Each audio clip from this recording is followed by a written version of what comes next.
So, call this meeting to order, regular meeting, November 17th, 2021. And are there any adjustments to the agenda? Yes, I have one. I would like to add V-Trans sidewalk application. And I think I want to slide it right after item D in the select board items. Item D in the select board items. Okay. So V-Trans. Sidewalk application. Okay. That it?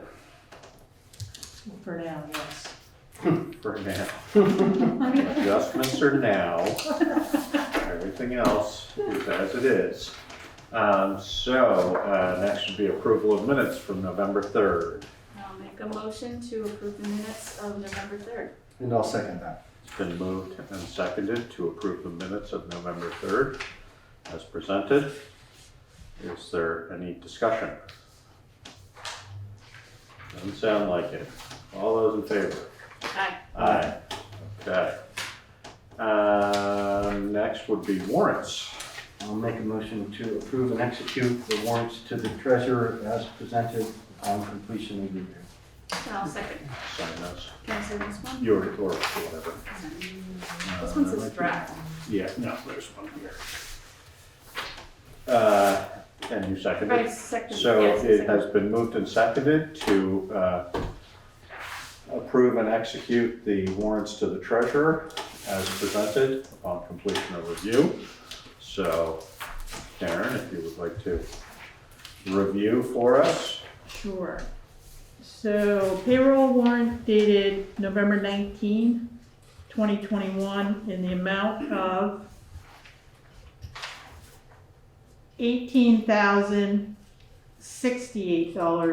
$18,068.48.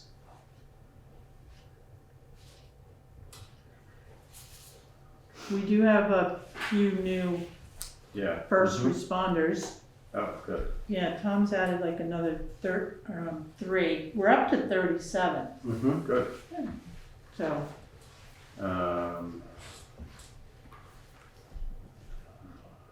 Okay. All right, sounds good. Okay, and AP? Accounts payable dated November 6th through November 19, 2021 in the amount of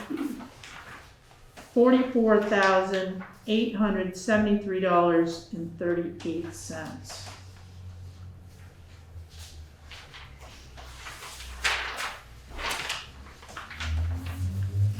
It's a nice small one. Yeah, well, this is a little more information on our Yeah. Mm-hmm. tab too, which is useful.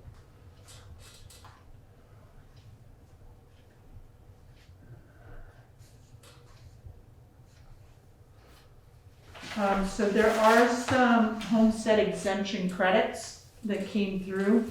So there's some folks on this list, Mm-hmm. and those are rebates, or they're overpayments. The tax overpaying Yes. listings. Yeah. Yep. Explainers. Okay, any questions? I just note that somebody had to buy a mouse trap. Button here. Yeah, somebody, What are we paying Soundview for? Martin's Fire. What was that? Soundview? Soundview, that was, I'm wondering if that was, hang on a minute. Oh, I'm sorry, FW Web. For Soundview though. Yeah.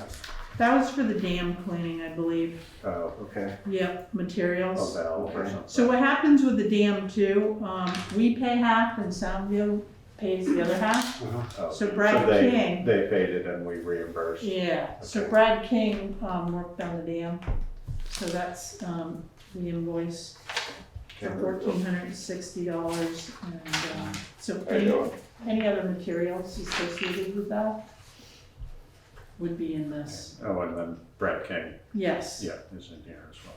Yeah. Okay, good. Any other questions? No, you good, David? No, I'm fine, that's good. Yep. Okay, so all in favor? It's Aye. been moved and seconded to approve and execute the warrants upon completion of review. We have reviewed them, and if there's no further discussion, all in favor? Aye. Aye. Aye. Okay. So next is public comment on items not on the agenda. Let's see. Are there any comments from the public that are not on items that are on the agenda? I don't see anything. Are you here you're just attending? Yes, sir. Good. Okay, so that guy, and that guy.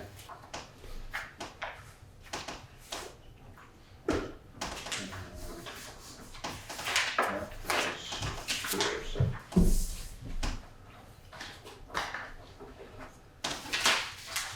Good.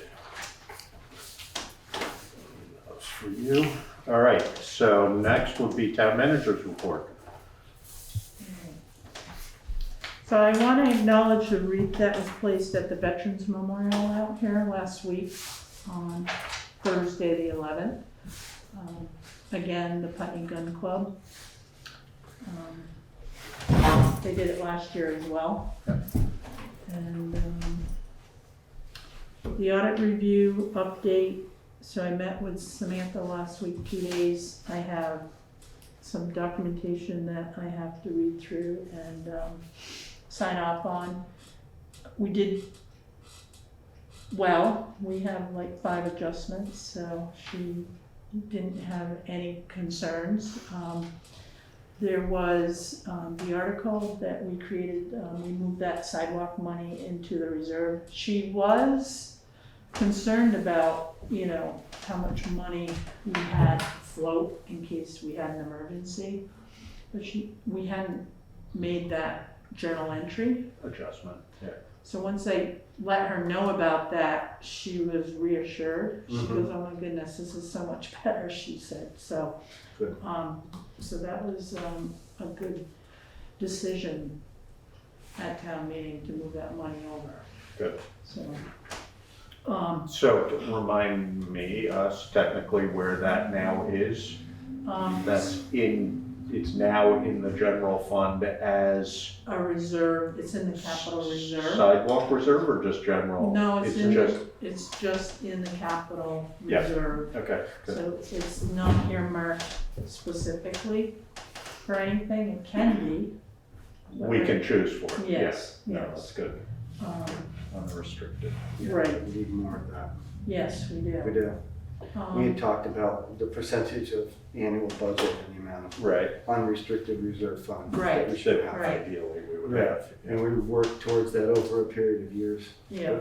So I'm hoping we'll see a draft by early December. And then as we go through our budget talks too, that'll come into play. Mhm. So I can't give you any numbers right now. Highway department's sitting really well. And both the water and sewer are in good shape, Mhm. so Sounds good. Excellent, thank you, Karen. you're welcome. FEMA and ERAF status storm damage update. So Tom and I and Brian are working with a coordinator from Vermont Emergency Management, and she's gonna be down here tomorrow, Jessica Roderick. And there is a process before we can even see money. So we've had the first telephone conversation. Tomorrow we're gonna dive into all the damage. So each road is a project, Mhm. and Jessica. Each road, really? Yeah, we have to have length, how much time was spent on it, what equipment was on it, and Tom's gathering all that information. And Jessica's like, it all has to go online, you've gotta upload everything. Jessica's like, just get me all the stuff and I'll get it in the system for you, and I'm like, thank you. it's such a process, and, Yeah. you know, so tomorrow is gonna be a 2-hour meeting, and, we're gonna be sitting down and going over everything. So I don't know when we're actually gonna see reimbursement. I have no idea. I know it's there, which is good, and it's 75% of, the total amount. The ERAF too, I received an email from Ben Rose, he's with Vermont Emergency Management. The town of Putney is eligible for the 17.5%. Good. I have it in writing. Good. So So that's 17.5% of that 25%. correct. Of the 25% that's left, No. or 17.5% of the total amount? No, of the 25%, Okay. so, Okay, yes, so we're responsible for about what, percent, is that, did I do that right? well, 25, 80. 17 and a half, right, 8. Yeah. Yeah. Right. Well, So not 7 bad. and a That's half, not bad. 7 and a half. So that's a better number, Oh, yeah. because when we went into this, We were only at 7 or something. yes, Yeah. yes. Okay. So I'll keep the board updated on that. Road status, did I lose my, hang on a minute. Oh, I had myself together here too. So River Road and Cemetery Road are probably the only two you're really, No, there was quite a few. So from memory, no, here it is. River Road South is, the box culvert is in. Good. Brian informed me it's probably gonna be another 2 weeks. It could be less, but that rain on Friday, Yeah. Yeah, they just about lost that whole site I again. was wondering about that, because that Yes, was kind man. of bad It was- timing. yeah, So had the culvert been it was in. It was? Yeah. But they hadn't, Yes, so the water, and they have like a pond down there, and they have pumps. Right. So they were diverting it, but it was coming down so quickly. Mhm. Brian said, yeah, they had to work quickly, because it was close. Yeah, And Brian did work all weekend out there on River Road. So, it looks good. He said maybe probably in a couple weeks or less. It may not get paved, right. and we may not have guardrails, but that's right now, that could change, depending on weather. If Right. we get more rain, it just delays everything. It's hard, yeah. Yep. With the rain to Brook Road and Tavern Hill, as you know, was, washed out. Brian had, Brook Road was washed again, in certain sections, like 2 more sections he lost, and but, Corey Hill. Torrey Hill. Yeah. Tavern Hill got it the worst, I think. yeah. But Brian Had damage on had, Black Oak, it's true, but they're Yeah. not that bad. Brian had Brook Road all completed, and then that rain came Friday, and there's a couple spots he has to go back out, but I had a resident send me an email and thank the road crew for the work that they did out there. You know, it's not easy. The weather has just been a bear all summer. Totally. Yeah, No, and that interestingly highlights how concentrated it can be. I Yeah. mean, Brook Road, Tavern Hill, Corey Hill, right. not a lot of territory, but significant damage in a short period of time.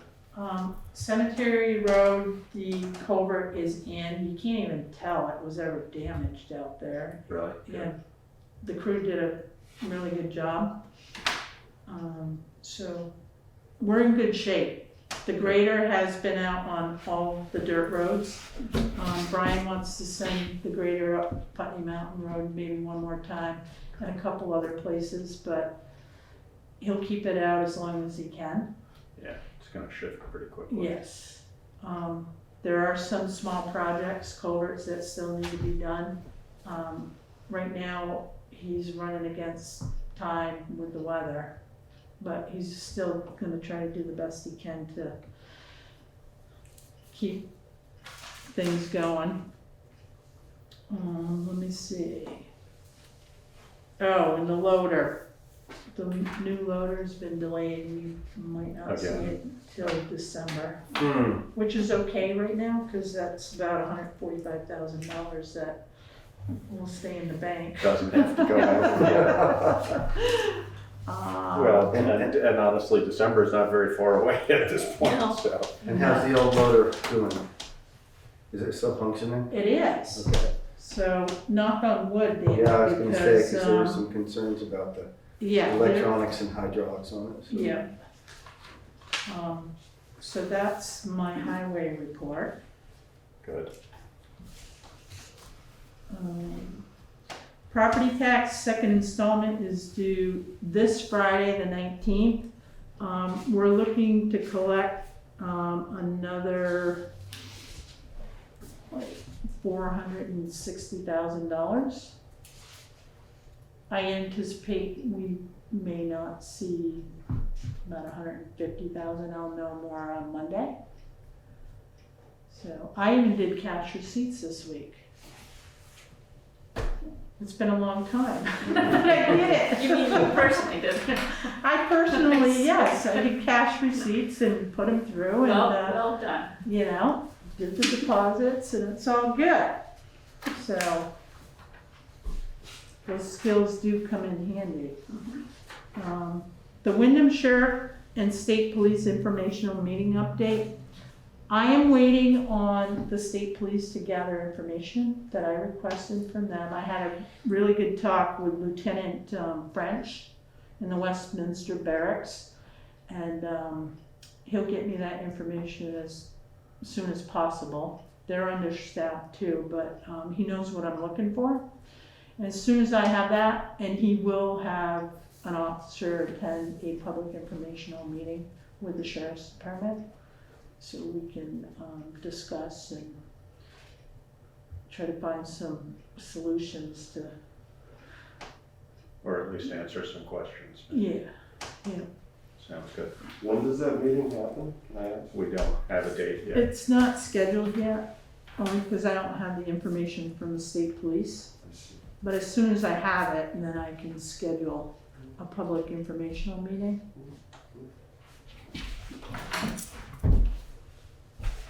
All right, you all set then? I am. Good, so next on our select board items for discussion and action, and I will let people know that Karen has very thoughtfully put some time limits on things tonight, so we're gonna, because we have a lot to cover, so we're gonna try and keep things reasonably contained to time limits. So first item on our agenda would be Landmark College Entrepreneurship and Innovation presentation on Makerspace. And we have about 10 minutes for this, so, Can I just do an intro? yep, So, I was approached by the Landmark College professor, Tamara Sten, and her class, and they were working on a project, and this is the second one that Landmark's come to the town to, you know, ask for Yep. assistance. But I just want to say that this class has done some extensive research. They've collected data, they've conducted site visits, prepared cost analysis, prepared a floor plan with an existing structure that's in town already, conducted an online community survey, and they wrapped all this up into a package, and they're gonna just kind of give the board a brief synopsis. And then there is a presentation on Friday that I'll let the class announce. But this class has worked really hard in a short amount of time and done a really good job on this project. So I'm impressed with the work they've done. sounds good. Good, so Tamara, do you wanna tell us what you're thinking? Sure, actually the students are going to tell you. JV has been selected to be our spokesperson. Great, How you doing, everybody? JV's initials, it's John Vasquez, to be particular. And would you like, Tamara, would you like to start now? Just go ahead and just give a little rundown of what we got going on, or? Yep, absolutely. And we have Noah on board as backup. Yep. So we're good to go. Fantastic, great. So our course is Entrepreneurship Innovation. And one of the things that we've been working on over the past, I'll say about 12 weeks or so, we reached 12 weeks by now, is the need for, or the idea of creating a makerspace in the Putney community. Now, what is a makerspace? It's sort of like a community center slash place where like you can learn particular trades or certain types of skills, and it's kind of like a community gathering location. Basically, if someone wants to like learn a particular skill in, let's say like video editing, or wants to learn a trade like wood carving, things of that nature, there's a center to go to where you can go and give me a second, and do that with the inclusion of other things too as well. That's just the base definition of that. Over the course of our time when we investigated makerspaces, we went to some around the local areas in the generalized Vermont area too as well, to Black River Innovation Center, which was very focused on like technology focus and things of that nature, and seeing how those operate and work and things of that. And there's one in Claremont to kind of like see examples of what we're going off of.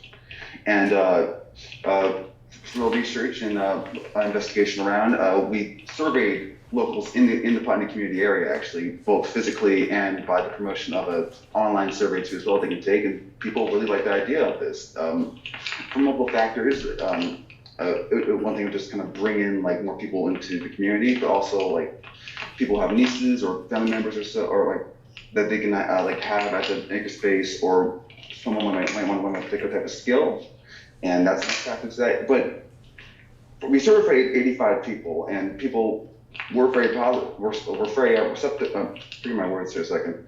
We're very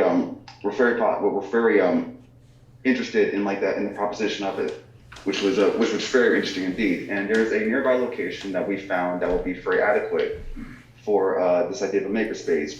It's going by various different names right now. The Putney, what was it? The Putney Field House, what we're going off of now. But that's it could be changed anytime though. But we're just kind of laying the foundations for this idea to kind of like see where it can go, definitely. Give me a second. And we see that this makerspace would be a great beneficial thing for this community too as well, to really kind of like grow and thrive, and people to really like, because one of the things we noticed though is a lot of younger people leave to go to Brattleboro and other things like that, things of that nature. So we feel that this will kind of give younger people a chance to kind of like learn a trade skill or something they never really have done before, and like really like kind of come into their own. It's very versatile space for that kind of thing. I think we really have something really unique here indeed. And if you want further details, you can come and visit us on Friday on November 19th at 12 noon to 2, where we'll be giving a more in-depth presentation onto our ideas and thoughts of the idea of creating this Putney community makerspace and innovation center primarily. So that's just kind of the short rundown of that. But thank you. Thank you, John. That was excellent. Yeah, so lots of really amazing touch points there, right? Jobs, opportunities, new interests, economic development. So we're looking forward to letting folks know about this. I put in on the chat if people want to check. The meeting is from 1 until 2 at the Lewis Auditorium at Landmark College, which is the old EAB building. We renamed it this year. And there's also a link for a Teams meeting for people that don't want to come on campus and wear a mask. You can also access the meeting. We'll be live presenting it on Teams, and we'll also record it. And our objective with this meeting, as John said, is really to get the community involved. And we're looking for someone to step up and say, hey, I want to do this, right? So we're presenting a plan that someone else can take and make into a reality. And we'll have the financials and, those kind of details there as well. Does anyone else from the class want to jump in and just add anything before we pass the mic over to RT, who's next in line? So I have a couple comments, Tamara. Everyone's good? Does anyone from the Putney community have any questions for us? You're on mute. You were muted. Go ahead. So I just want to say to the board and to the class that with the ARPA funds that are available to towns, a makerspace is a concept that may qualify. And this class has also been working with R.T. Brown with BDCC. So he's been part of this project as well. So this class has been networking with a lot of different people, and they've even had a meeting with a developer from Brattleboro. So they have a handle on what it's gonna cost to convert an existing building to the space that, you know, they had visioned. Building a new building today is not even feasible. So this class has done a lot of work, and this is a new concept, makerspace, placemakers. They're huge in towns that are struggling economically. So it's something that, you know, the community may want to pay attention to in the future. I think this is a great idea. You mentioned Claremont, the Claremont Makerspace, and Yes. they put on all sorts of different fascinating classes that are way too far away for Right. the likes of me to go to. Yeah. But it's been fascinating to watch them really come into their own. Yeah. This makes me think of the vocational classes at BUHS that I Right. benefited from so much when I was a teenager. Yeah. There was so much out there, there was so much money for it. I can't count all the classes I took there Yeah. that had direct impact on my life in so many ways. And good idea. Good. I see Mike has a question. Mike, your hand is up. Sure, thank you. I just wanted to thank you and thank the students. That was a great presentation, John. And I can't wait to hear more about this. I just want to add that when I worked at Putney Family Services through the Putney Central School, we had a lot of collaborations with landmark students. And I hope this is going to open up channels for that to happen again, unless it's happening already, and also to the greater community. I think there's a lot that the community and Landmark have to offer each other. And Tamara, I think this is a great way for things like that to happen, so thank you. Yeah, thank you. I just would add that also, sometimes if you find that there is a grant that might be available to you, but would need endorsement from the town, that is certainly something that would be a possibility depending on the type of grant and the availability. But we are often asked to endorse or support various different grant possibilities. So if you come up with grant money, we might be able to help with that as well. That's fantastic. And Landmark College itself isn't in a position to be funding the project, but we're here, you know, to support. The president will be at the meeting on Friday. And I have an advanced entrepreneurship class in the spring that can also help continue to work on the project. But what we're looking for is someone to take it forward and say, yeah, I'm going to do this, right? And maybe, you know, want to be setting it up like a nonprofit or a cooperative, and then we can support them in some of that fundraising and next steps of development, like through research and planning. Sounds good. Good. Thank you. Do you have anything else you want to add, or should we turn it over to RT? All right, all you, RT. Thank you, Ken. Okay.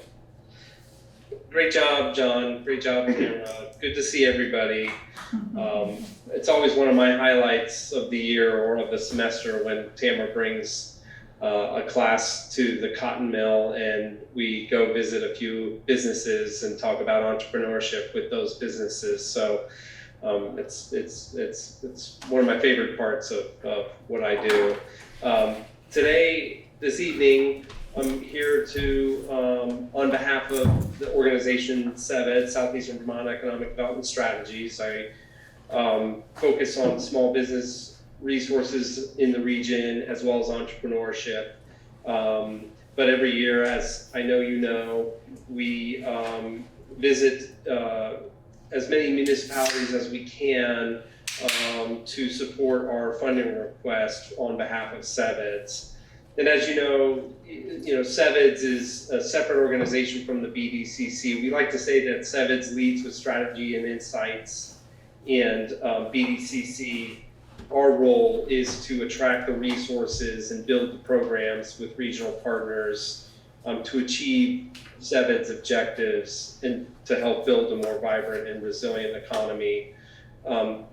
Last year during the pandemic, we supported hundreds of businesses with our business resiliency program to help them understand the various COVID mitigation resources that were available. And we would try to convene our federal delegation staffers, our regional legislators, thank you, to help disseminate needed information, very much needed information to businesses to help them navigate the different programs that were available to them. I'll just touch on some highlight programs that we've been focused on.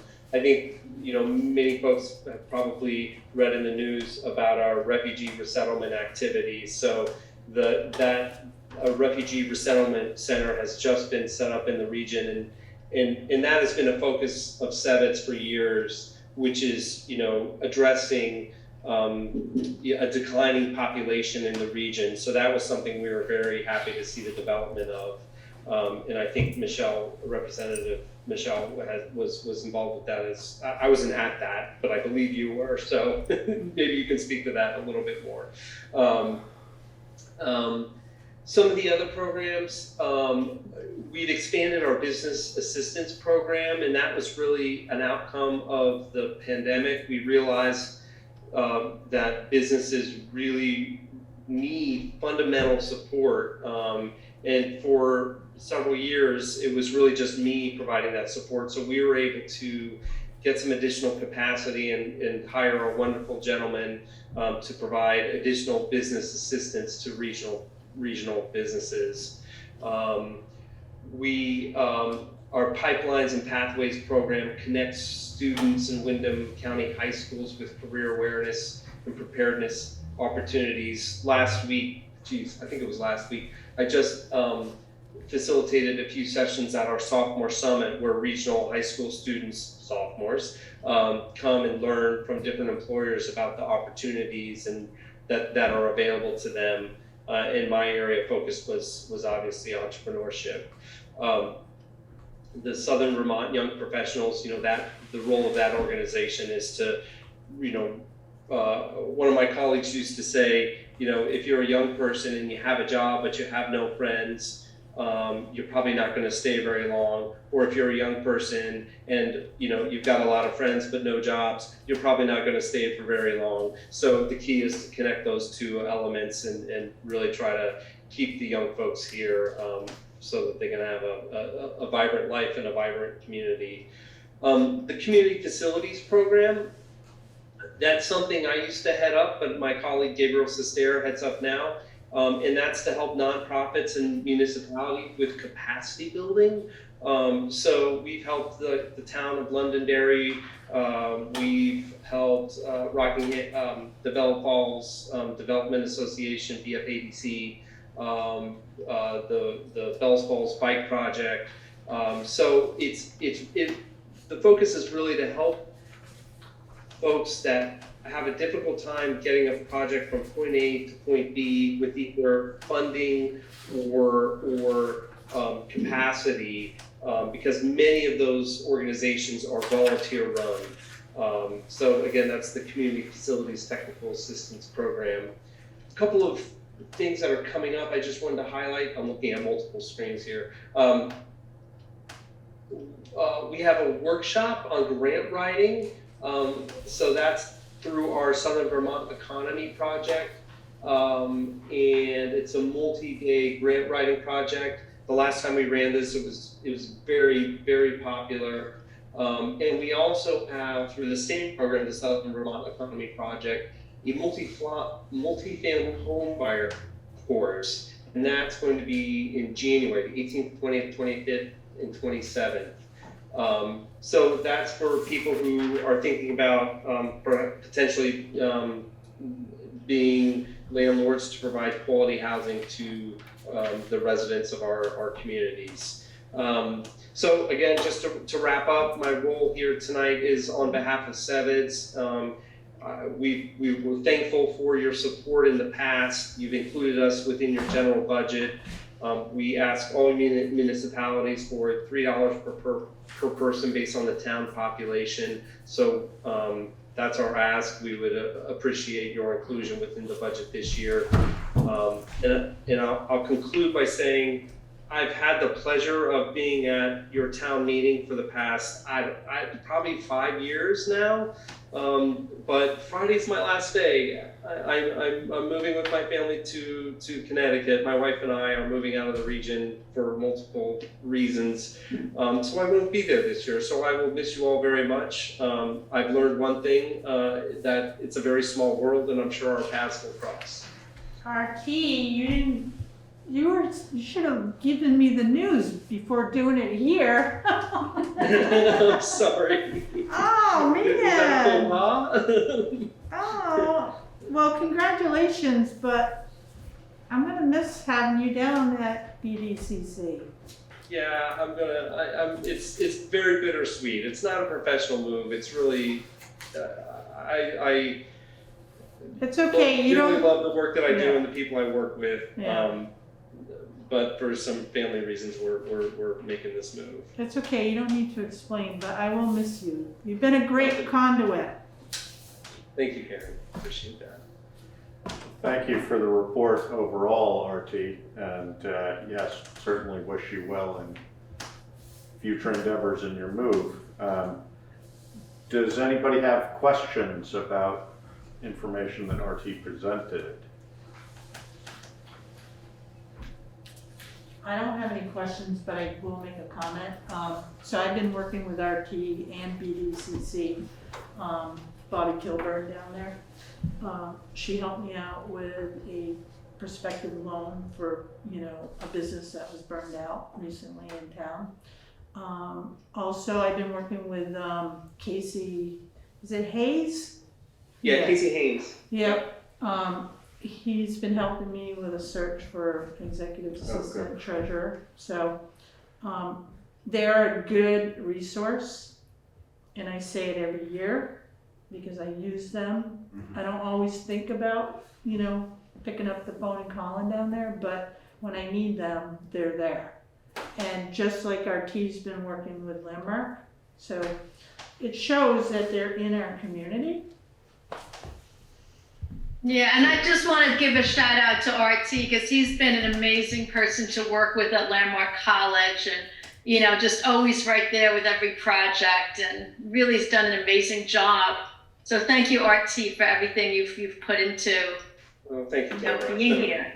It's been a pleasure. One thing I forgot to mention, there's a Putney business that is in the final round of the 2021 business plan competition. So I'm really excited for them, and that those announcements will be made in early in January 2022. So root for your fellow business. It's Vermont Weaving Supplies.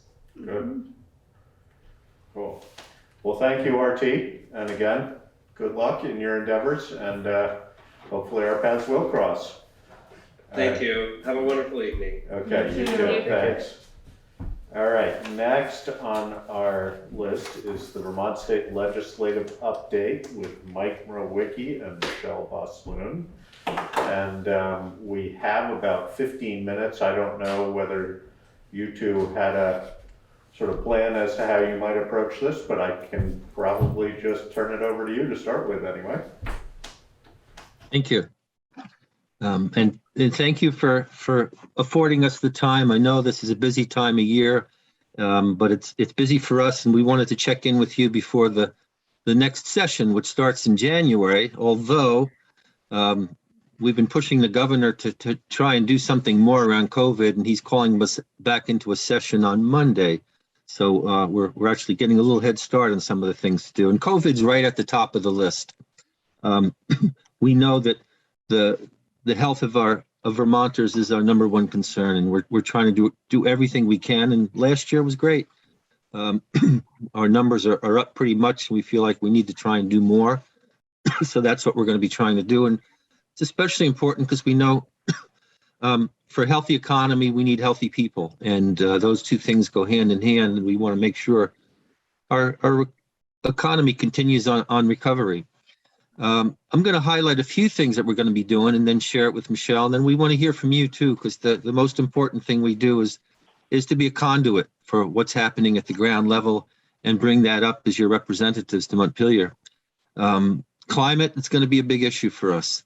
We're waiting for a report in December from the Vermont Climate Council. And we know that at the ground level, as we're seeing right here in Putney, we're having more storms, more severe storms, and we know climate is an issue. It was even brought home more last summer when we had those days where the skies were cloudy with smoke.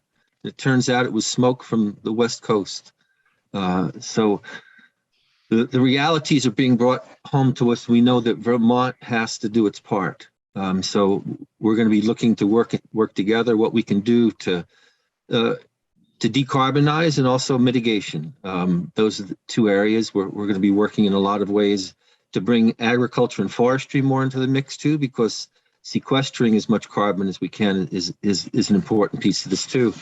So that's going to be a big piece and especially important because there's a lot of economic benefits that can come from the work that we're going to do addressing climate.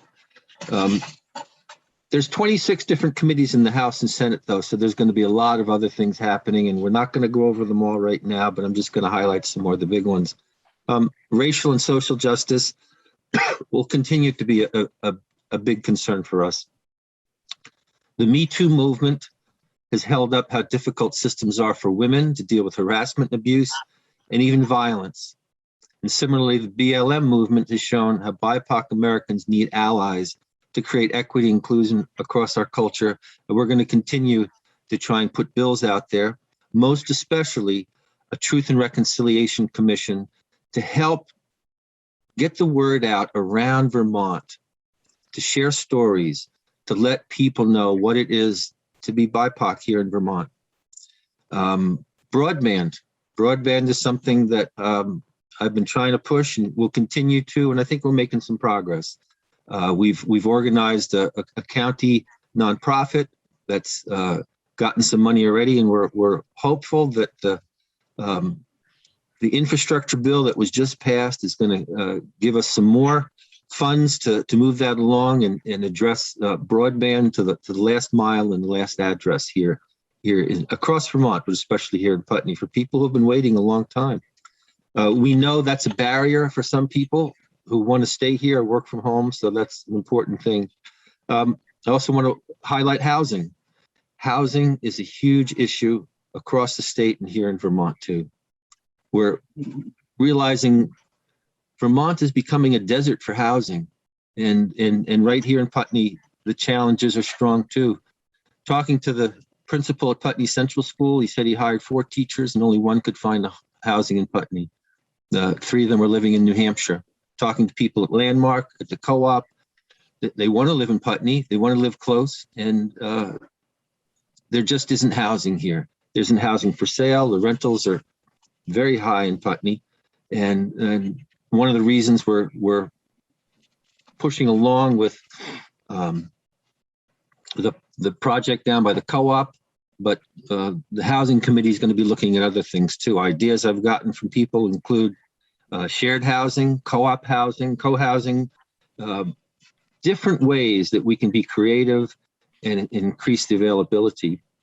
The other thing I want to mention in closing is that I've been talking a lot regularly lately with Jeff Lewis, who's a former director of Brattleboro Development Credit Corporation.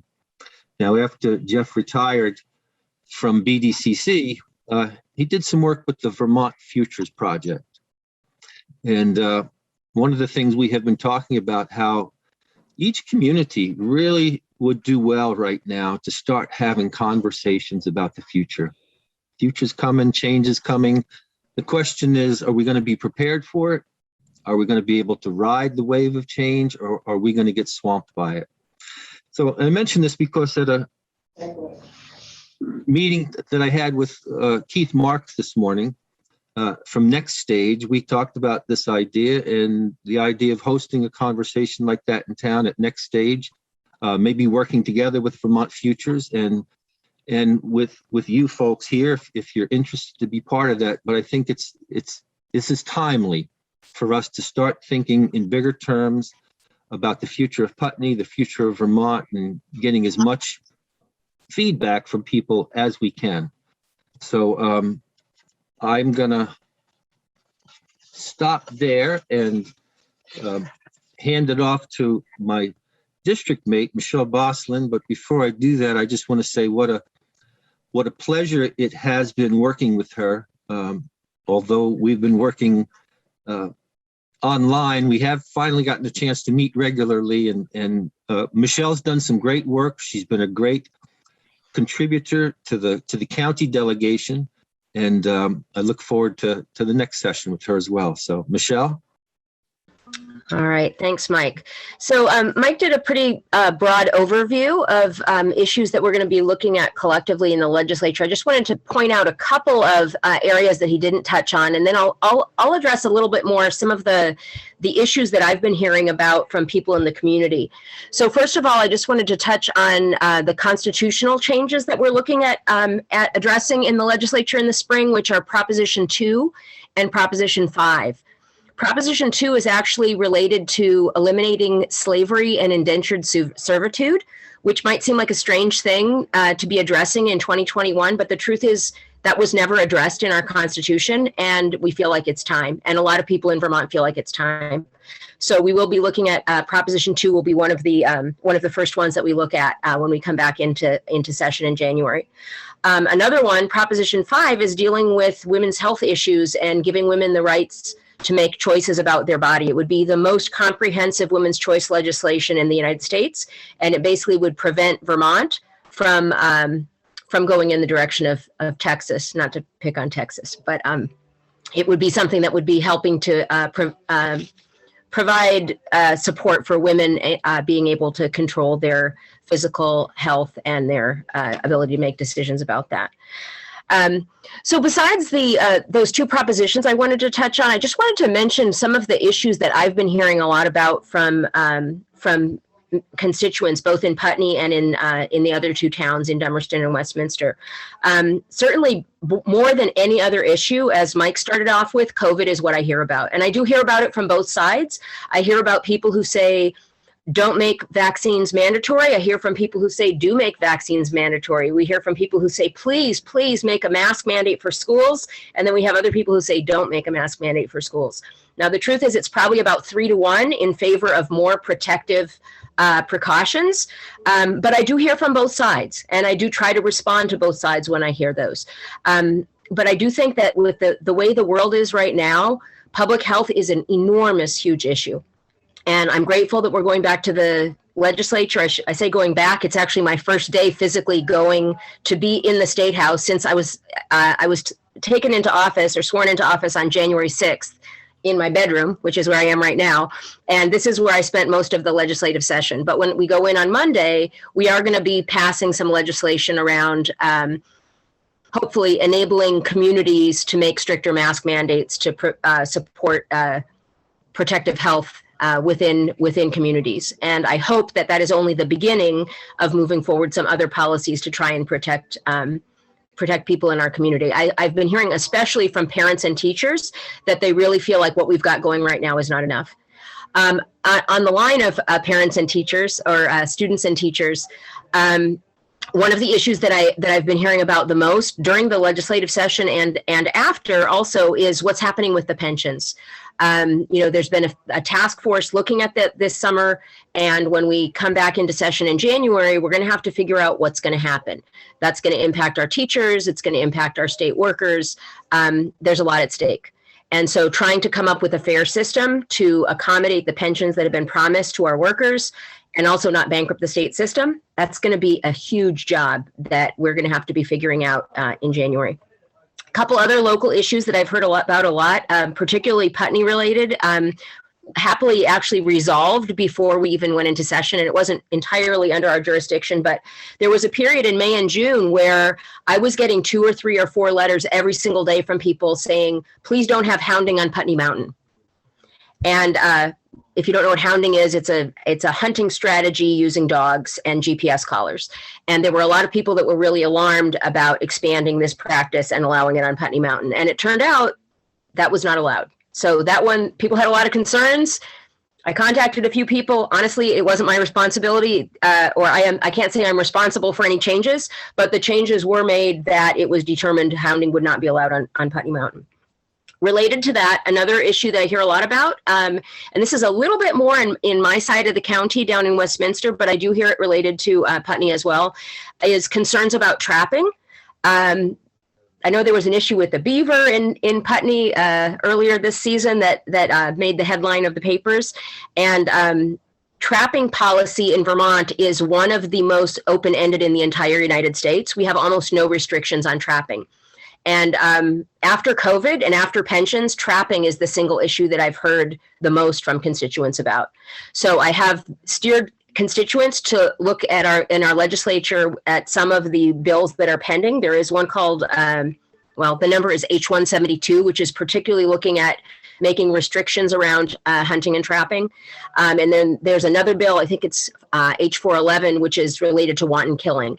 And so both of those, for people who are concerned about killing animals in our communities, those may be taken care of if those bills will pass in the spring.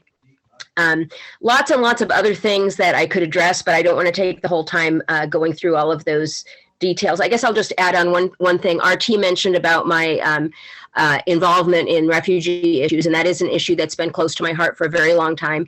I moved to Vermont to go to SIT, and my graduate research was on working with Tibetan refugees. And so that is something that I've been involved with the entire 18 years I've lived in Vermont. And I was at the opening. I think actually Rep Mrowicki was there as well at the, it's called the Ethiopian Community Development Council, ECDC, which is the Southern Vermont office, which is going to be dealing with people that are coming in who are not just refugees, but also asylum seekers, and also people from Afghanistan who have a temporary immigration status, who will be coming into our area, settling, making homes, and becoming our neighbors. And so I am actually part of a community group in Westminster in the northern part of the county. It's called co-sponsorship. We're looking at bringing one family up to the northern part of the county. But I have been attending a lot of meetings this summer looking at what are we going to do about the people that were evacuated from Afghanistan? How can we accommodate them? How can we make them welcome? How can we figure out safe housing for them? You know, as Mike was saying, with the very difficult housing market that we have. And there are actually some promising solutions that have come up for that. SIT is actually going to be providing housing for people initially, which is a blessing. But there's still obviously lots and lots of work to be done. So I think that's enough for my update for now. If we have time, I think Mike and I are happy to also take some questions. Yeah, I did want to add that part of the solution the governor has added around COVID solutions will bring local select boards into play. So what he's saying is what he would approve is to allow local elected boards to make the decision to create a masking mandate, and that there's no other considerations that he's going to allow at this time. Now, we can change that in January, but since something is better than nothing, that's probably what we'll agree to. We'll see how that goes, but it will involve local boards. So unfortunately, that might put some pressure on you folks as well. So I just wanted to give you a heads up on that. Well, you probably remember, Mike, that as it stands right now, we have a resolution that grants businesses the authority to place a mask mandate within their business if they choose. Doesn't require it, but does allow for it. All right, are there any questions for our representatives? John Johnson. Thank you very much, Josh. And Mike and Michelle, thank you for coming. Couple things. Our BCA met last week, and we want to keep the districts we currently have. We've submitted a response to the reapportionment board, and we hope to maintain our current representation. Also, thank you so much for all of the election changes that happened in last session. Vermont really is at the forefront of making it easier and accessible for voting in the face of what many other states are making it harder to vote. And I think that we're in the forefront nationally in voter access. But the things that town clerks stress about is town meeting. Last year, as you might remember, under the emergency authorization, we had an informational meeting and Australian ballot and no in-person town meeting. We're starting to think about how that's going to shake down in March 2022, and we're hoping to start a dialogue on what our options are. I've reached out to the principal of Putney Central School, where we traditionally have our town meeting, and he's like, yeah, now you can, but what if COVID changes? You know, so we have tentative approval, and you really need to lock that down within the next probably 60 days. We need to decide exactly how we're going to do it.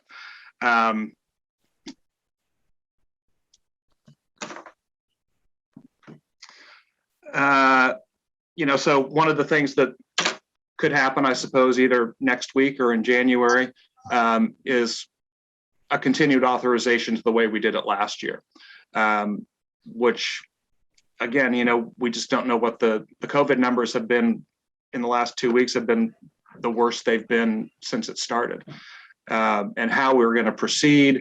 You know, can you require somebody to wear a mask to vote? You know, in the presidential election, 99.9% of the people who voted were really reasonable and masked up, and we had one-way traffic, and you know, then there are an occasional aberration there. But I'm hoping that we can have a dialogue and start thinking about those things. Thanks. So John, that's something that will come before the House Government Operations that I sit on. And last year, it was the first bill we took up because we knew how important it was for towns and town clerks to get that nailed down. And I think that'll be the same this year. We're starting to have discussions around this, and the Secretary of State's been looking into it. So I think we'll have some information for you very early in the legislative session. Terrific. Thank you so much. All right. Any other questions for our representatives? I have some comments in the chat, but I don't know if, Elizabeth, do you want to ask your questions? Those aren't.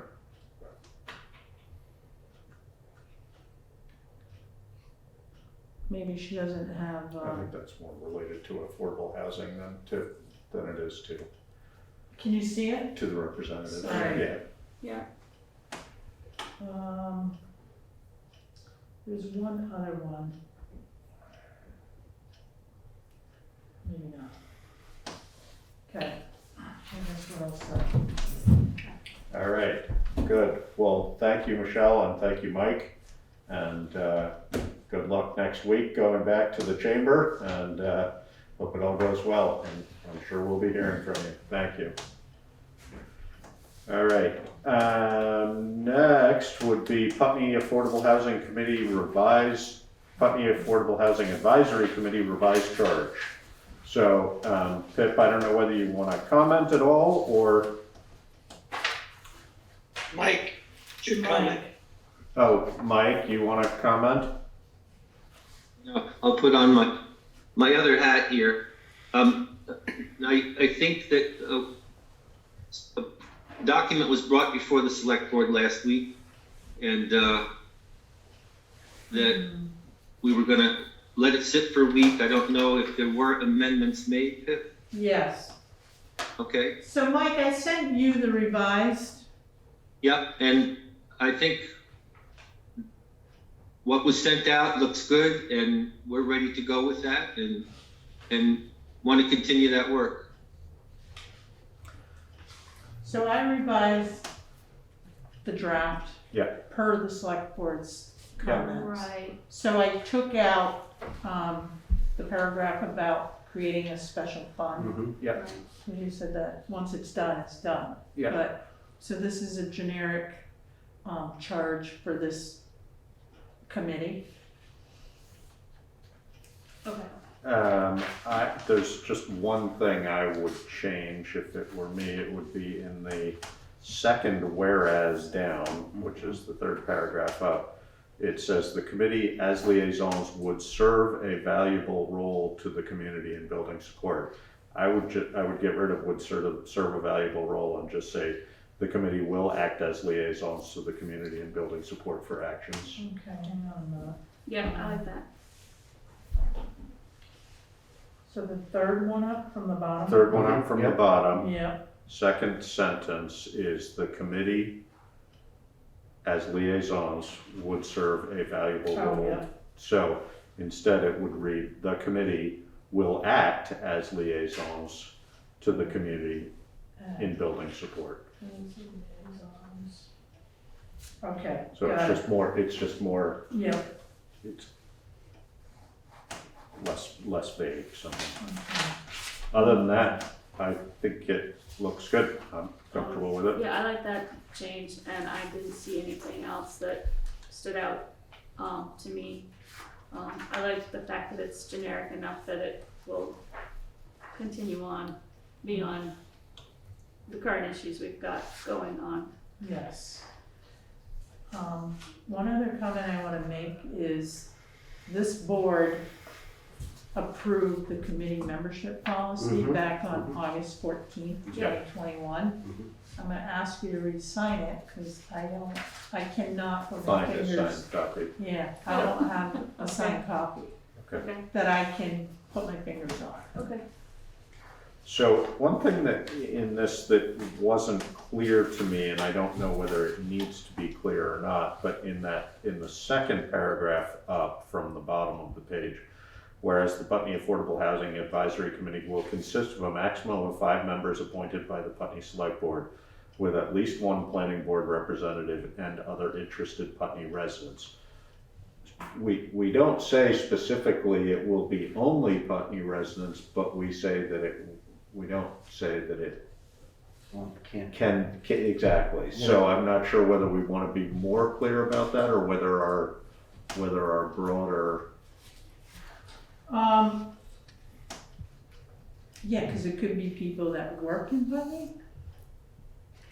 Yeah, But I it's- think possibly we would want to, we don't have to limit it to Putney residents, especially since it's an advisory committee, and we may not want to. Considering how hard it is to get people to join Right. committees, we Yeah. might want to keep it open. So- Yes. But then again, we might not want people With it, who well, aren't from Putney to be we- on this committee, so. And those- do we have anything in the membership about being, Putney residents.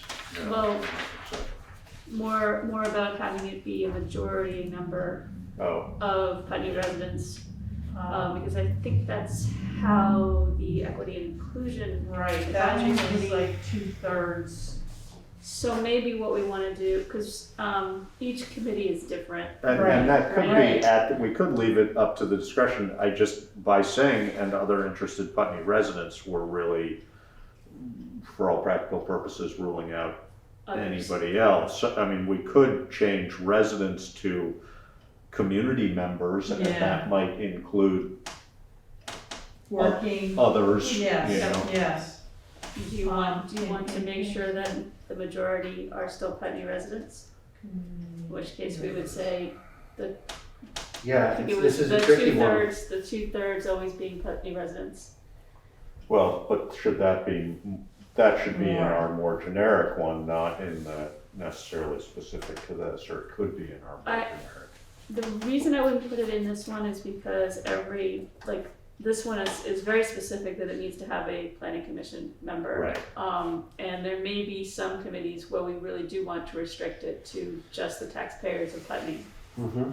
So, I think we should probably put that kind of Well, detail. taxpayers and voters, right? Do we have an issue having members for this Yeah. committee?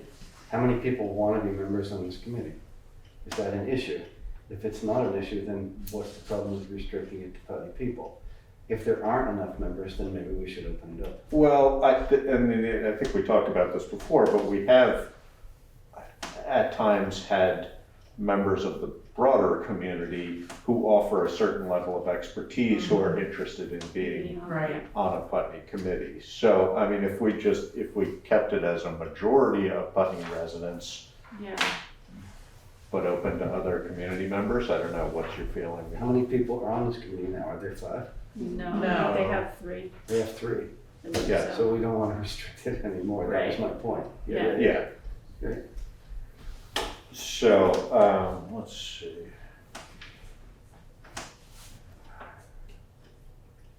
So we could just say, will consist of a maximum of 5 members appointed by the select board, with the majority being Putney residents. Mhm.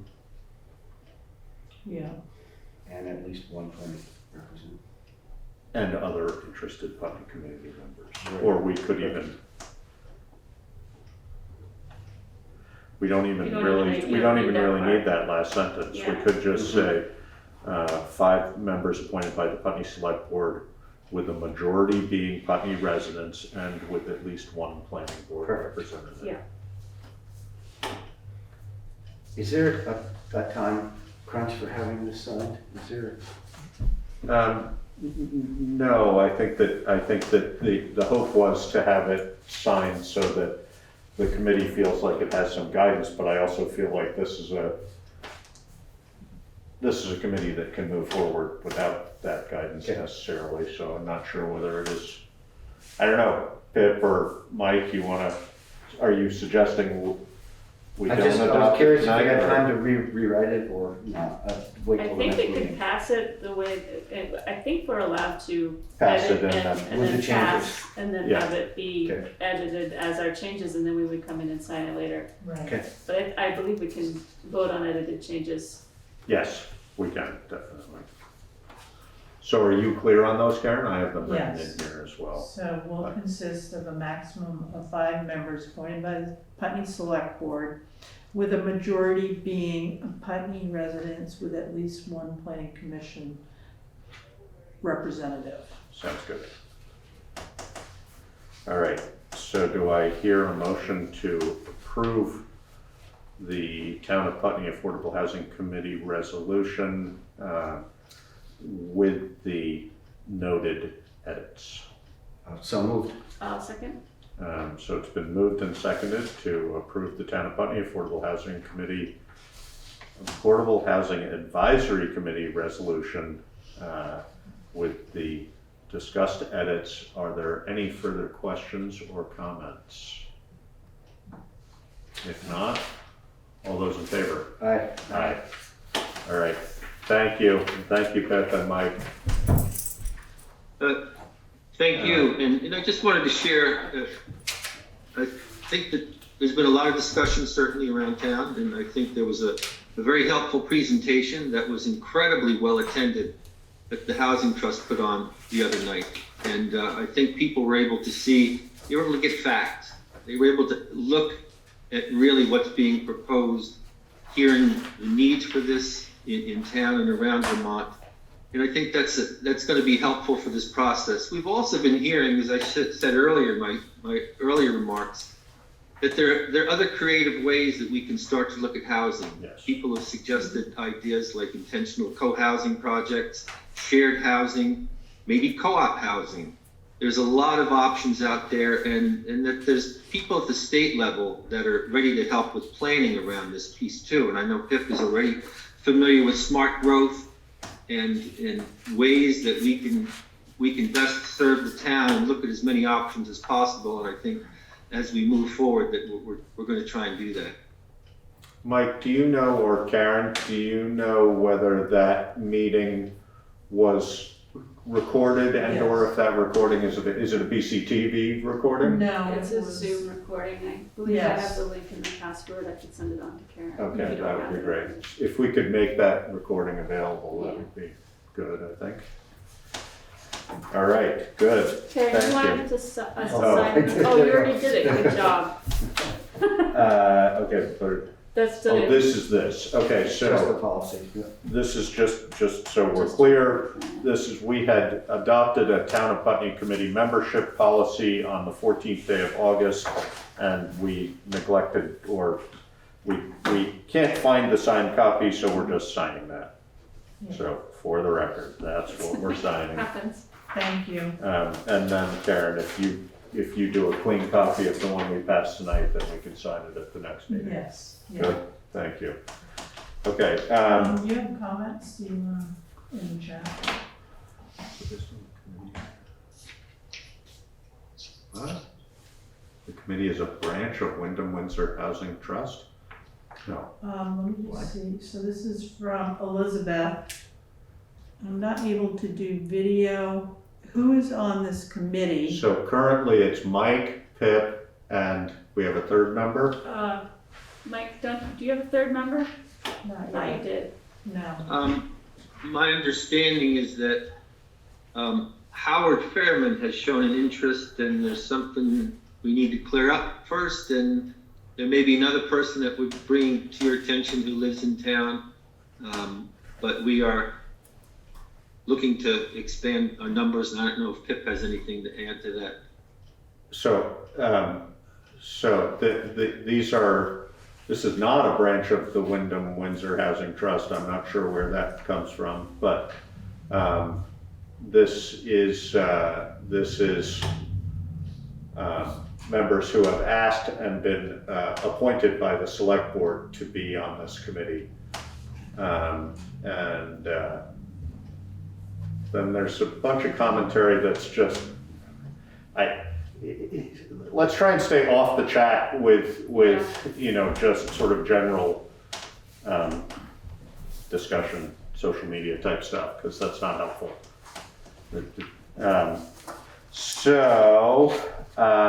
Next on our agenda would be, I think you wanted to do the V-Trans sidewalk? Yes. Okay, so what are we doing about that? So Pip's been working on an application and I will give him the floor. Boy, you're the star of the night, Pip. Yeah, great. Hello, Eileen, Josh, Hi. and David again. I'm here as planning commissioner. Been working on another grant. This one is the transportation alternatives from V-Trans. They have a pool of federal money. The grants are specifically intended to address alternative transportation modes, on-road, off-road trails, pedestrians, bicyclists, non-motorized, that kind of stuff. So it's a good opportunity to try to get some money for a scoping study to see if we can connect Putney Landing to the sidewalk system. Mm-hmm. And it's a big challenge because of the interstate rights-of-way, the state rights-of-way, and the kind of sacred island that's there, you know, which is well proportioned for semis to get onto the interstate, that type of stuff. So there are a lot of reasons why it works well for traffic, but it isn't the best crossing opportunity for pedestrians.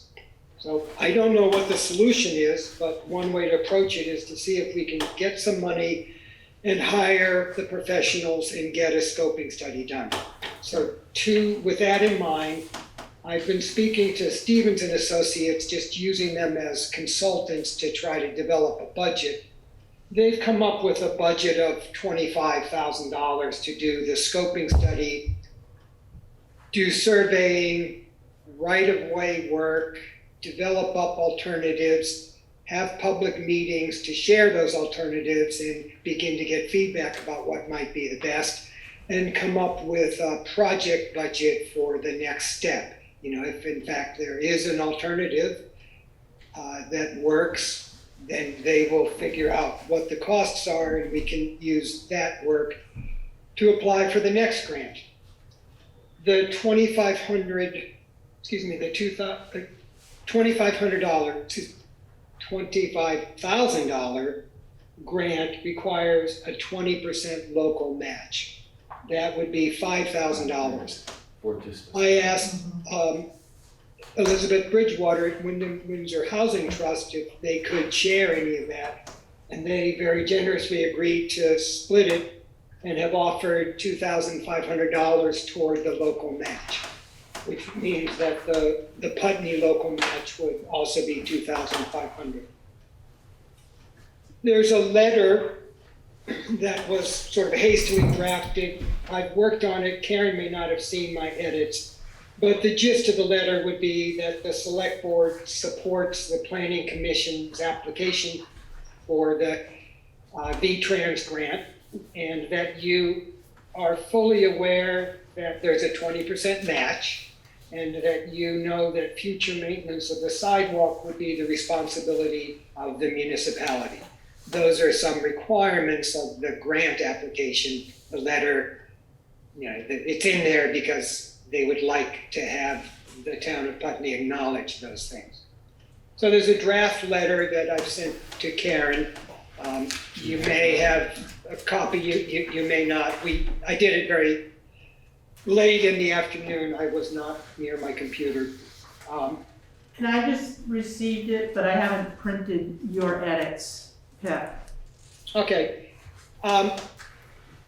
You know, I don't know what the logistics of you agreeing to a letter. I think that if you agreed that it was a good thing for the Planning Commission to apply for the grant, and if you agreed that the $2,500 local match combined with Windham Windsor Housing Trust's $2,500 local match was acceptable, and if you agreed that future maintenance of the sidewalk is going to be the municipal responsibility, I think you've covered everything that is in the letter.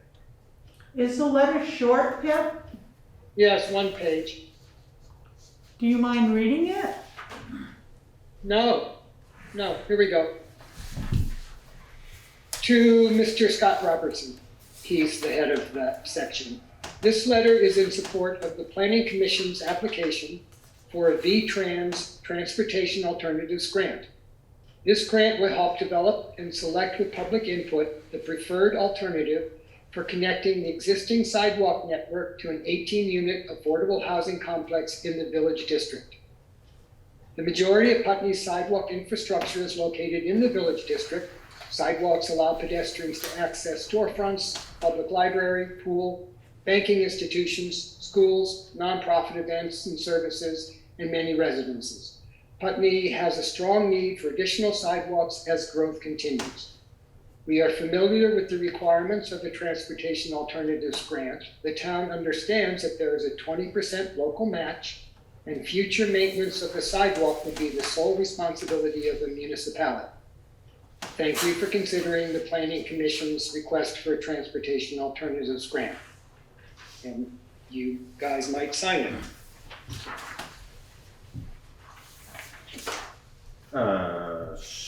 Do you need, well, this is the older one. That's the older one. Yeah, so no, that's. I'll have to print the new one. Yeah. And what's your timeline for submitting the application, Pip?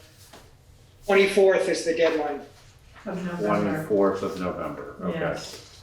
So, So we need to do this before the next meeting.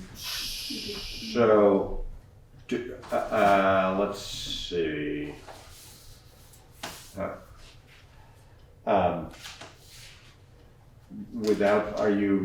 Are you guys comfortable embracing the letter that just read? Yeah. I'm fine with that. So I would entertain a motion to approve the application to V-Trans Fall 2021 Transportation Alternatives Grant application, and to approve the submission of the letter as read into record.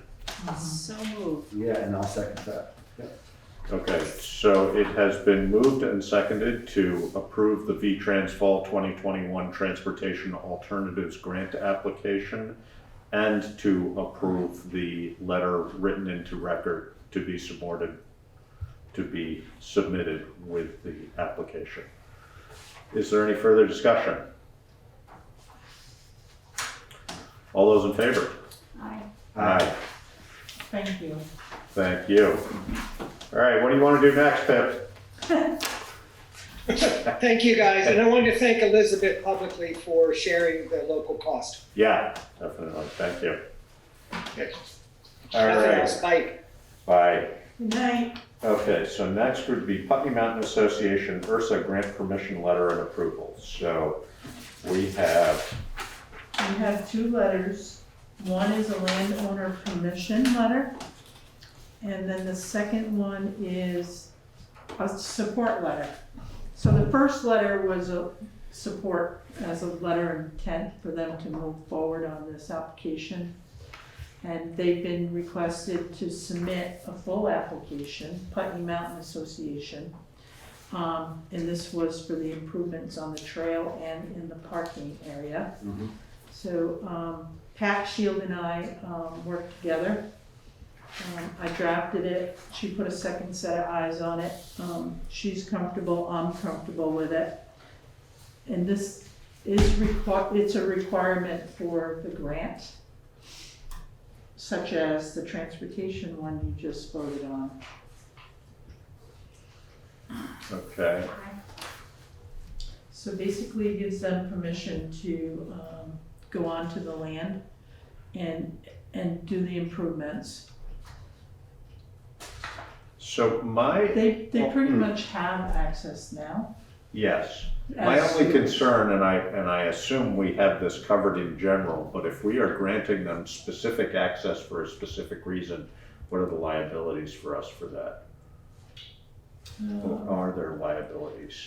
I think they're covered under our insurance, but I can double check that. We might just want to, it might just say, you know, the town grants access permission.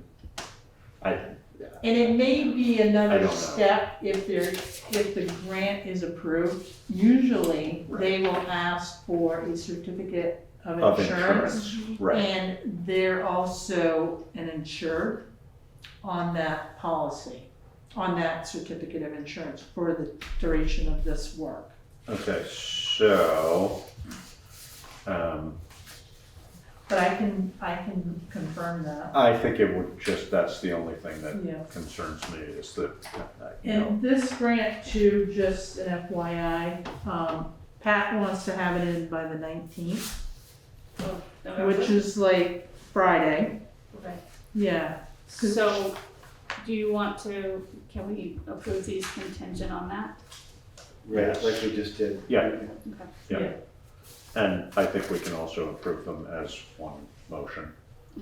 Yeah, this application is due actually Monday, November 29th at 5 PM.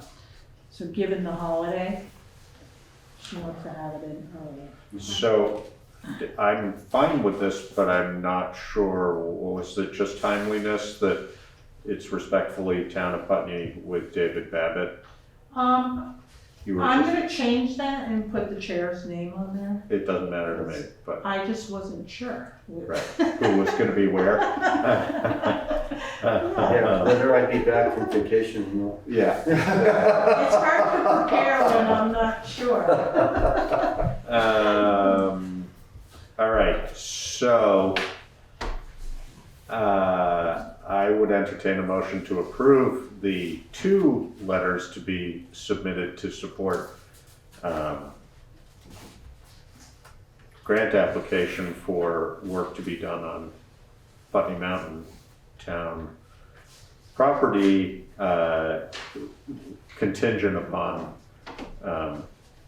confirmation that our insurance is appropriately notified or adjusted. So moved. Second.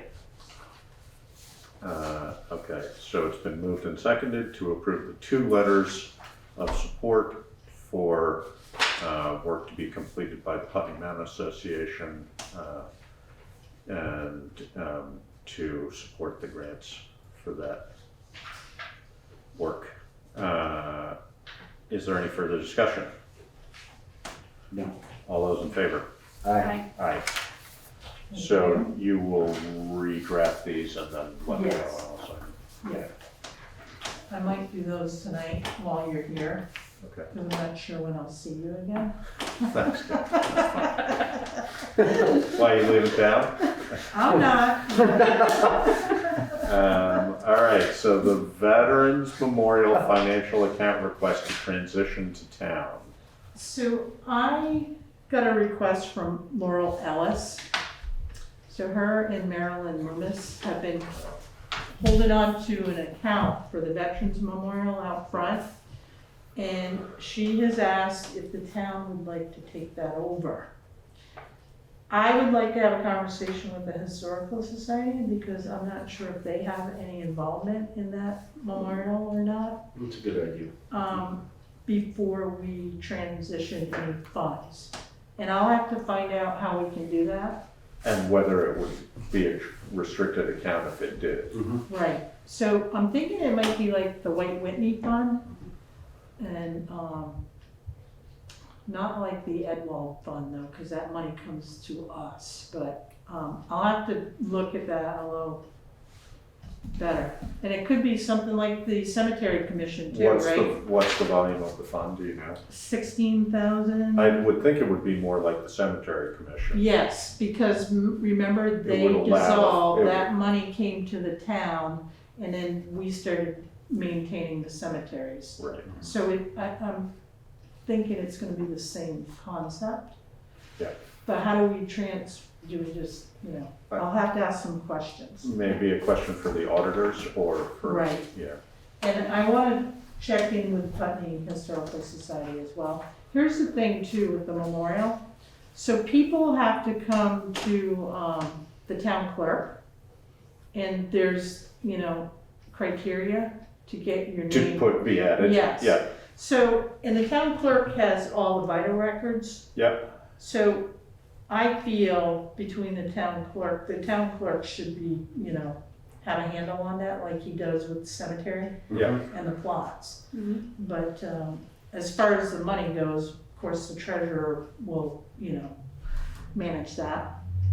Finance officer, myself. I just think that question of whether it's a restricted fund or not Yeah. would be the main Yeah. one to answer. I mean, I think it would, in some way, there could be two approaches. One, we, agree, we add this to the general fund Capital. and we agree to maintain and add names as, legitimately presented, Right. or this remains a restricted fund that supports that. And I would think it would be less complicated to do the first, but that would be up to you or Right.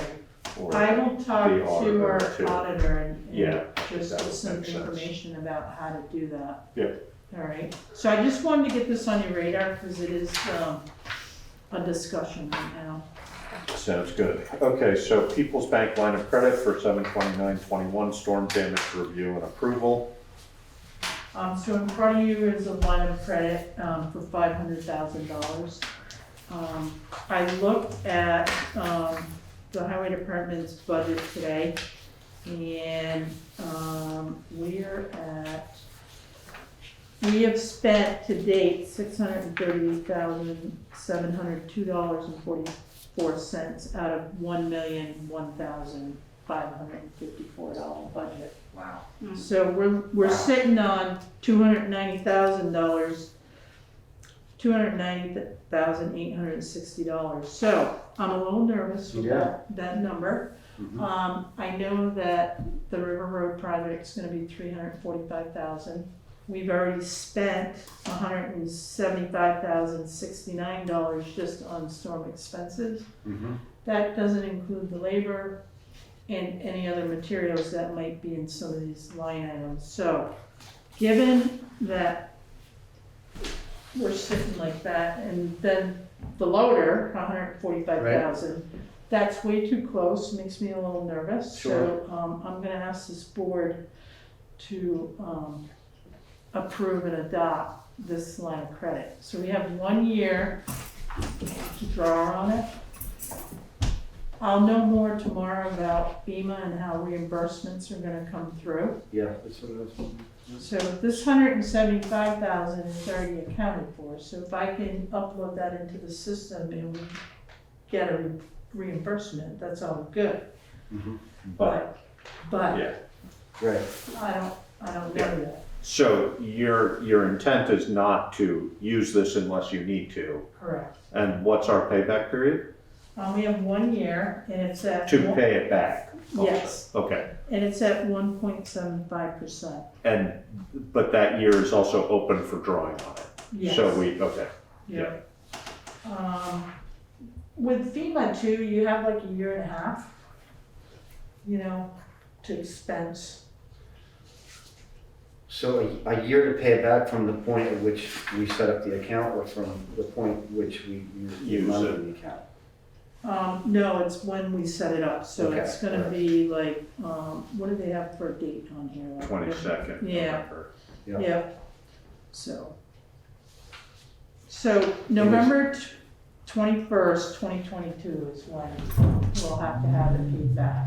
Is it possible that FEMA doesn't pay us or reimburse us within that year's period? It's possible, unlikely, I would say. Unlikely, I would say, but The other thing is, I would guess, if needed to be, they would extend this line of Right. credit. It would probably, I'm guessing that that's a more favorable rate than we might get a year from now, but, I would think so too. but I don't know. But I think this buys us a year to figure that out. Absolutely. And Right. it's probably worth it. And as long as, you know, obviously you're not gonna draw any more than you need to, so, you know. no, if I don't, I'm Keep it to gonna it. try not to draw any, Right. but, It would be, But it'd be it's- a problem if you run out of money in the well, middle the of thing is, snow. if we get another storm, Right, like Friday or any other time, you know, we're not prepared to continue with this operating budget. I'm gonna, Mhm. even though we have money in the bank, this budget is gonna be struggling. So, okay. a motion. And A motion to, as a reminder that even though tax payments are due on Friday the 19th, 2 weeks later, I'll be sending out a $1.2 million check To to the the school school. system. okay, Yeah. So, got it. Damn. it's a cushion. No, I understand why Safety you net. want it, it makes Yeah. perfect sense to me, I'm Yeah. just thinking, I'm always blown away by how expensive it is to You know, the do the highway basics budget. in the town. Right. Yeah, it's just mind-blowingly expensive. You know, the other but- thing too is general fund is the general fund and the highway fund, because it's a separate fund. Yep, You can't right, transfer Can only go money in one and out. way, You right. cannot do that. yeah, we can only go to the highway fund, and not the other way. Right. Right, Right. and this gives you the power to do that if you need to, Mhm. right. Oh, Okay, so I would entertain a motion to approve the Town of Putney resolution for current expense borrowing line of credit for disaster recovery in the amount of. in the amount of $500,000 at an interest rate of 1.75 per year and to be repaid or drawn upon within 1 year from the date of issuance. So moved. I'll second.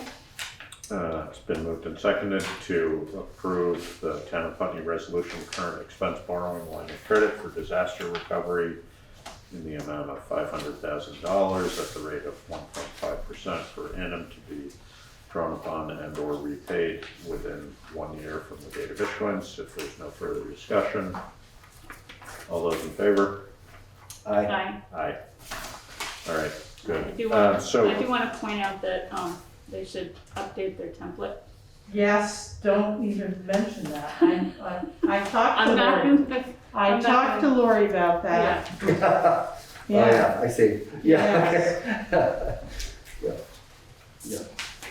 what am I missing? Something. You've been on the island too Oh, long. selectmen. yes. Board of select persons, yeah.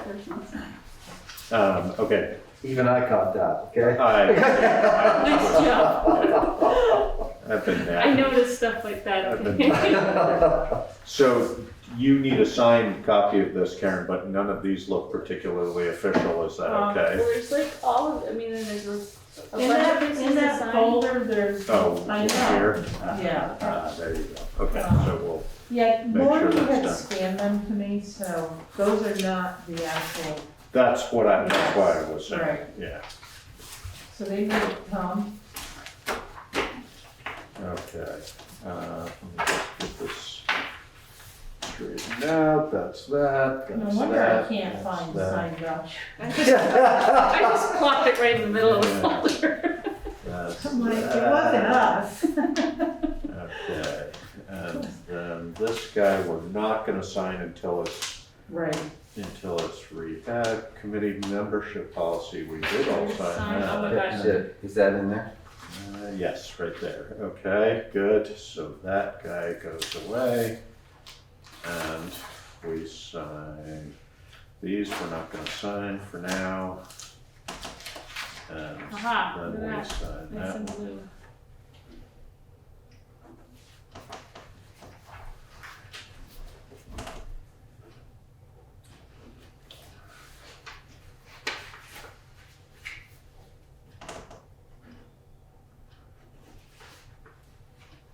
I didn't know you're dealing with the bank when you have to sign it like 5 times.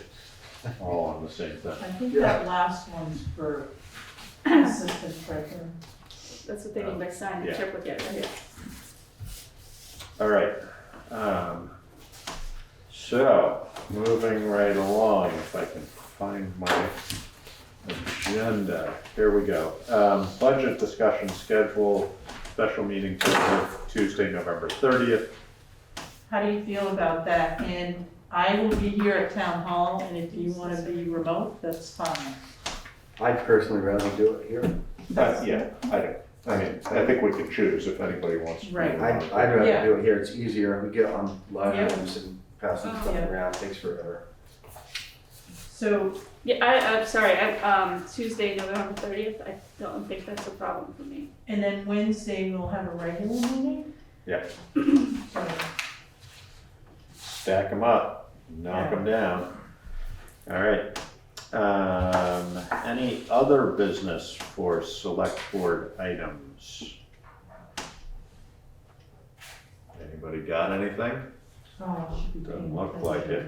I just wanted to make a comment, and I possibly should have said this before when Mike was talking, but Karen and I have talked many, many times about the future. We've talked as a select board about the future, and one of the thoughts that crosses my mind is that we have all of these committees, the coordination of the committees. I don't know if there's a committee to coordinate the committees, but you know, affordable housing, economic development, all of that kind of stuff, in all functioning kind of separately, and then brings the information to us, and then we're already busy, and there might be some thought put into a way to coordinate all those efforts. I see good things being done all over the place, and I see places where we're not doing enough, and I wonder if there isn't somebody in the community or some people in the community who are really good at that kind of organization. It's just a thought. So- That's a great thought. I think there might be some opportunities for different committees to at least get together. And share information. Share information, or collaborate on certain things. They do tend to run into each other, or they run into the same issues. So I think that's a good idea. One of the things that makes me think of it is that, you know, clearly we need more housing. We need more people in the trades. We need some way to level out the economic disparity and the disparity between white and blue collar, and do all these issues, deal with all these issues, move forward. Elder housing, we've talked about all kinds of things, and it would be great to have it on one big, you know, dry erase board and put it together and get people thinking about it, and come up with ideas that way, instead of trying to plug the dam 12 different places. Maybe Right. some combined effort. Just a thought. Yeah. I would guess that in essence, that would be considered the role of the select board. I get it. And I'm not saying, you're not suggesting a good idea, but the question would be, what is the